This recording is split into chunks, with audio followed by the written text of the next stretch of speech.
şarkının içinde ben seni görürüm. Sevdan bir nefes gibi çekmezsem ölürüm. Sevdan bir nefes gibi çekmezsem ölürüm. Sabır kalmadı içimde, dertler yaş oldu gözümde. Bu yoksulluk denizinde boğulmadan gel, boğulmadan gel. Sensiz isyan ettim her an, dünyam kalır, dünyam zindan.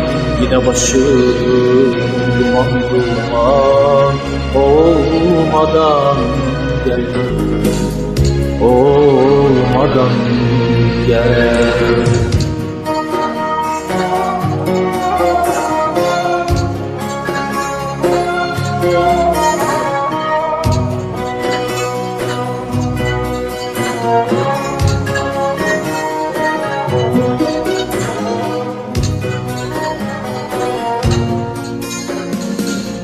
Yıllardır ne bir haber, ne bir selamını aldım. Bu koskocaman dünyada sensiz yapayalnız kaldım. Bu koskocaman dünyada sensiz yapayalnız kaldım. Sabır kalmadı içimde, dertler yaş oldu gözümde.